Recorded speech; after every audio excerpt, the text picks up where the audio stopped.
Sarah discovered a treasure trove of memories hidden away in her attic, a box filled with letters from her late grandfather.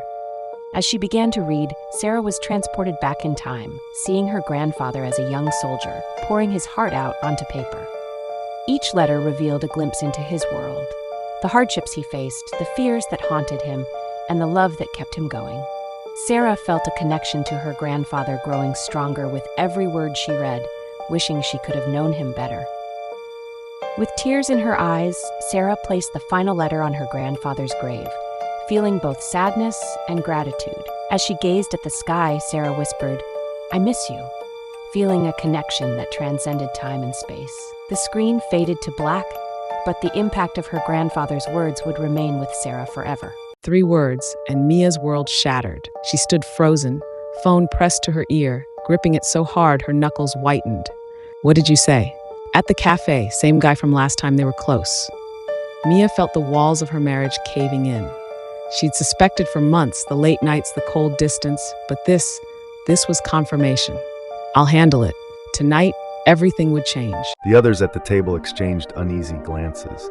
Alyssa felt the tears burn, but it was too late. It had been an accident, a stupid, heated moment. She had never meant for it to go this far. But the staircase, the fight, it all happened so fast. And now her best friend was in the ICU, fighting for her life.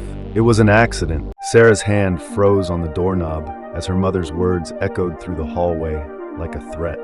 The silence that followed was suffocating, and Sarah demanded, "What are you talking about?" her voice shaking. Her mother's eyes were dark, heavy with secrets, as she whispered, almost apologetic, "He's not who you think he is." Sarah's mind raced as she thought about the man she loved, the one waiting for her outside. Could he have been hiding something this whole time? She never questioned his late-night calls, his vague answers, until now. Subscribe for more. There's a reason the car brakes didn't work. Daniel felt the blood drain from his face as the mechanic's words sank in. He had barely survived the crash, but now something far more sinister was unraveling before him. "What are you saying?" The mechanic looked uneasy, fidgeting with his tools. They were tampered with.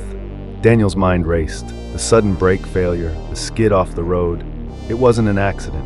But who and why? He thought about the arguments, the shady business deals, the people he had crossed. Someone wanted him out of the picture. But who was it? The phone rang. Jason's heart raced as he saw the name flash across the screen. Sarah, his fiancée, who had died in a car crash 6 months ago. He picked up, trembling. "Jason," her voice whispered, fragile yet unmistakable. "I need you to forgive me before it's too late." Tears welled up in his eyes as memories flooded back. The guilt of their last fight, the crash that took her. "Sarah, I'm sorry for everything," Jason sobbed. The line went silent. Jason stared at the screen. No missed call, no record of the conversation. Subscribe for more haunting tales. The day Anna walked out on her son, she thought she'd be back by evening. But 10 years had passed. Now, on her doorstep, she held the letter he had written, "Mom, I forgive you." Her hands trembled as she knocked, but no one answered. A neighbor approached, eyes soft with pity. They said he waited every day, they said, but he passed a year ago. Anna collapsed, clutching the letter, realizing the forgiveness she longed for would never be heard. Mark sprinted through the rain, desperate to catch the last train. His daughter's wedding was tomorrow, and he hadn't seen her in years. No. Inside, he saw her, his daughter glancing back. Their eyes locked for a split second before the train pulled away into the night. He collapsed, realizing it wasn't the last train he missed. It was her life. Subscribe for more stories of missed chances and lost time. Emily held the engagement ring, staring at it in disbelief. He never proposed. She dug through her attic and found old letters, all unopened, from the man she once loved. Each one filled with words of devotion, promises of forever, until the last letter, a goodbye. Tears streamed down her face as she realized what she had lost, because she never bothered to read.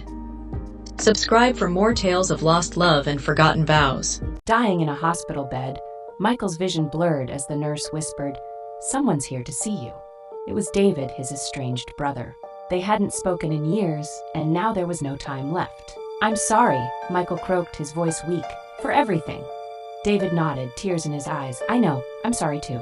As Michael's heart monitor slowed, a small smile crept across his face, knowing they'd finally made peace.